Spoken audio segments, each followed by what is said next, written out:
بسم اللہ الرحمن الرحیم۔ وہ عیوب جن کی وجہ سے جانوروں کی قربانی جائز نہیں ہوتی، ان کا بیان کرنا اور ان کی وضاحت کرنا مقصود ہے۔ ان کو اچھی طرح یاد رکھ لیا جائے، اور یہ بھی یاد رکھ لیا جائے یہ باتیں، یہ مسائل، یہ جانوروں کے عیوب نبی صلی اللہ تعالیٰ علیہ وسلم کے مبارک فرامین سے لیے گئے ہیں۔ اب وہ مسائل توجہ سے سماعت فرمائیں، انشاءاللہ بہت فائدہ ہوگا۔ نمبر 1، خصی جانور کی قربانی جائز ہے، کیونکہ قربانی کے جانور کا خصی ہونا شریعت کی نظر میں نہ صرف یہ کہ ایسا عیب نہیں کہ جس کی وجہ سے قربانی ناجائز ہو، بلکہ خصی جانور کی قربانی افضل و بہتر ہے، کیونکہ رسول اللہ صلی اللہ تعالیٰ علیہ وسلم نے خصی جانور کی قربانی کی ہے۔ اور یہ بات بھی اچھی طرح یاد رکھ لی جائے، اگر کسی جانور کے قدرتی طور پر خصیتین نہ ہوں تو اس کی قربانی بھی جائز ہے، لِأَنَّهُ كَالْخَصِّ، اس لیے کہ یہ بھی خصی جانور کے حکم میں ہے۔ مسئلہ نمبر 2، ایسا بیمار اور عیب دار جانور کہ جس کی بیماری خوب ظاہر اور واضح نہ ہو، اس کی قربانی جائز نہیں، البتہ جس کی بیماری اور عیب خوب ظاہر اور واضح نہ ہو اس کی قربانی جائز ہے۔ مسئلہ نمبر 3، اس قدر لنگڑا جانور جو چلنے سے اس قدر قاصر ہو کہ خود چل کر قربان گاہ تک بھی نہ پہنچ سکے، یعنی چلتے وقت ایک پاؤں بالکل زمین پر نہیں رکھتا، اس کی قربانی جائز نہیں، کیونکہ یہ خوب واضح اور ظاہر عیب ہے۔ البتہ جو چلنے پر قادر ہو، یعنی چوتھا پاؤں بھی زمین پر رکھتا ہو اور چلنے میں اس سے کچھ سہارا اور مدد لیتا ہو، خواہ لنگڑا کر چلتا ہو، تو اس کی قربانی جائز ہے۔ مسئلہ نمبر 4، جس جانور کا ایک پاؤں کٹ گیا ہو اس کی قربانی جائز نہیں، کیونکہ ایسا جانور بھی پاؤں کٹے ہوئے ہونے کی وجہ سے اس سے کلی طور پر فائدہ اٹھانے اور چلنے سے قاصر ہوتا ہے، یہ بھی واضح اور ظاہر عیب ہے۔ اور اس سے یہ بات بھی سمجھ میں آ گئی کہ اگر کوئی جانور ایسا ہو جو پیدائشی طور پر 3 ٹانگوں والا ہو، اس کو بھی قربانی کے طور پر ذبح نہیں کیا جا سکتا۔ مسئلہ نمبر 5، ایسا کانا جانور جس کا کانا پن خوب ظاہر اور واضح ہو، اس کی قربانی جائز نہیں، کیونکہ یہ بھی عیب ہے۔ البتہ جس جانور کا کانا پن پوری طرح واضح نہ ہو اس کی قربانی جائز ہے، کیونکہ یہ واضح اور ظاہر نہیں ہے، خوب واضح اور ظاہر ہونا یہ ضروری ہے۔ مسئلہ نمبر 6، ایسا لاغر اور دبلا جانور جس کی ہڈیوں میں گودا نہ رہا ہو اور سوکھ کر بالکل ڈھانچہ نکل آیا ہو، اس کی قربانی جائز نہیں، کیونکہ ایسی صورت میں اس کا عیب خوب ظاہر اور واضح ہے۔ البتہ جس کی ہڈیوں میں کچھ گودا ہو اس کی قربانی جائز ہے، بہتر پھر بھی یہ ہے کہ اچھا جانور لے جو خوب فربا موٹا تازہ ہو۔ مسئلہ نمبر 7، ایسا خارشی جانور کہ جس کی خارش اس طرح سے ظاہر اور واضح ہو کہ وہ اس کی وجہ سے بہت دبلا اور کمزور ہو گیا ہو، اس کی قربانی جائز نہیں ہے۔ مسئلہ نمبر 8، جس جانور کے پیدائشی سینگ نہ ہوں، جیسے کہ اونٹ، یا جس جانور کے پیدائشی طور پر بہت چھوٹے چھوٹے سینگ ہوں، یا جس جانور کے سینگ ٹوٹ گئے ہوں مگر جڑ سے نہ اکھڑے ہوں، اس کی قربانی جائز ہے۔ البتہ جس جانور کا ایک یا دونوں سینگ جڑ سے اس طرح اکھڑ جائیں کہ اندر کی مینگ اور گودا بھی ختم ہو جائے، مینگ یعنی جس پر سینگ اگتے ہیں وہ بھی ختم ہو جائے، تو اس کی قربانی جائز نہیں ہے۔ مسئلہ نمبر 9، اونٹنی، گائے اور بھینس کی عادتاً 4 تھن ہوتے ہیں، بکری اور بھیڑ وغیرہ کے عادتاً 2 تھن ہوتے ہیں، اس لیے جس جانور کے تمام تھن پوری طرح کٹے ہوئے ہوں یا تمام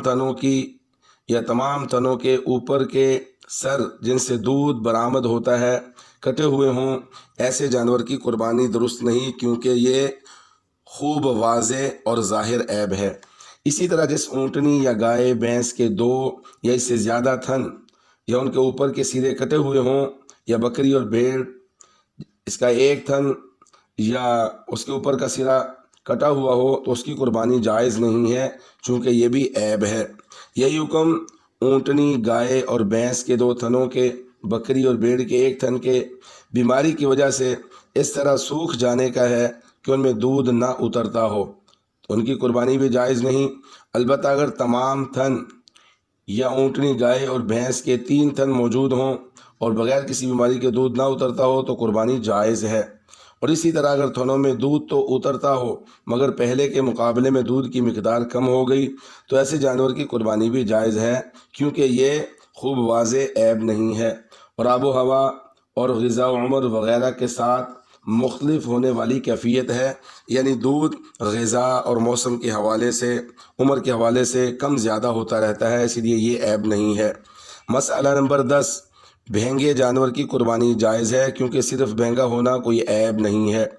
مسئلہ نمبر 11، جو جانور بالکل اندھا ہو، اس کو نظر نہ آتا ہو، اس کی قربانی جائز نہیں ہے۔ مسئلہ نمبر 12، جس جانور کے پیدائشی طور پر 1 یا دونوں کان نہ ہوں یا کان کا نصف یا اس سے زائد حصہ کٹا یا چرا ہوا ہو، اس کی قربانی جائز نہیں ہے۔ پیدائشی طور پر بالکل ہی کان نہ ہوں، چھوٹے چھوٹے تو ہوتے ہیں نا، جس جانور کے پیدائشی طور پر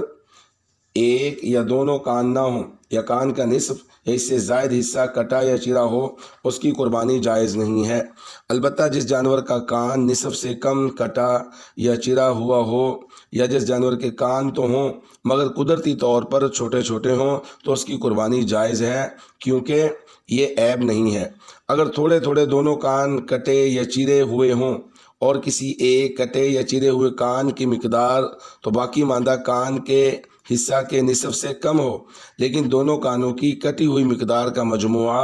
دونوں کانوں کی باقی ماندہ مقدار کے نصف کے برابر یا اس سے زیادہ ہو تو احتیاط کا تقاضا یہ ہے کہ اس کی قربانی نہ کی جائے۔ اگر کسی نے کر دی تو اللہ سے امید ہے انشاءاللہ ادا ہو جائے گی۔ مسئلہ نمبر 13،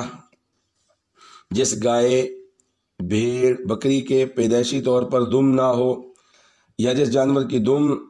یا دمبا کی چکی آدھی یا اس سے زیادہ مقدار میں کٹی ہوئی ہو، اس کی قربانی جائز نہیں ہے۔ اور جس جانور کی دم پیدائشی طور پر بہت چھوٹی ہو یا آدھے سے کم حصہ کٹا ہوا ہو یا کسی دمبا کی دم بالکل نہ ہو لیکن چکی ہو تو اس کی قربانی جائز ہے، اور دمبا کی چکی دم کے قائم مقام ہوتی ہے۔ اللہ تبارک و تعالی ہمیں ان مسائل کو خوب اچھی طرح یاد کرنے کی توفیق نصیب فرمائے۔ مسئلہ نمبر 14، جس جانور کی ناک کٹی ہوئی ہو اس کی قربانی جائز نہیں ہے۔ مسئلہ نمبر 15، جس گائے، بھینس اور بکری کی نصف یا اس سے زیادہ زبان کٹی ہوئی ہو اس کی قربانی جائز نہیں ہے۔ مسئلہ نمبر 16، جس جانور کے دانت پیدائشی طور پر بالکل نہ ہوں یا سارے یا اکثر دانت گر جائیں یا گھس جانے کی وجہ سے وہ چارہ کھانے پر قادر نہ ہو اور کسی غیر عادی طریقہ پر اس کو خوراک فراہم کرنی پڑتی ہو تو اس کی قربانی جائز نہیں ہے۔ البتہ جس جانور کے کچھ دانت ہوں مگر وہ چارہ کھا سکتا ہو تو اس کی قربانی جائز ہے۔ مسئلہ نمبر 17، جس جانور کو جنون کا مرض اس حد تک ہو گیا ہو کہ وہ اس کی وجہ سے بطور خود چارہ بھی نہ کھا سکتا ہو تو اس کی قربانی جائز نہیں ہے۔ مسئلہ نمبر 18، خنثی یعنی خسرا جانور، خنثی جانور جس میں نر اور مادہ دونوں کی علامات پائی جائیں، اس کا قربانی کے طور پر اللہ کے دربار میں پیش کرنا درست نہیں ہے۔ ویسے اس کا کھانا حلال ہے، حرام نہیں ہے، تو بطور قربانی کے اس کو پیش نہ کیا جائے۔ مسئلہ نمبر 19، جو نر جانور زیادہ عمر کی وجہ سے جفتی اور جماع پر قادر نہ ہو یا جو مادہ جانور زیادہ عمر کی وجہ سے بچے جننے سے عاجز ہو اس کی قربانی جائز ہے، یہ عمر کا تقاضا ہے، عیب شمار نہیں ہوگا۔ مسئلہ نمبر 20، جس نر جانور کا عضو تناسل کٹا ہوا ہو اور اس وجہ سے وہ جماع کرنے پر، جفتی کرنے پر قادر نہ ہو اس کی قربانی جائز ہے، لِأَنَّهُ كَالْخَصِي، اس لیے کہ یہ خصی جانور کے حکم میں ہے۔ مسئلہ نمبر 21،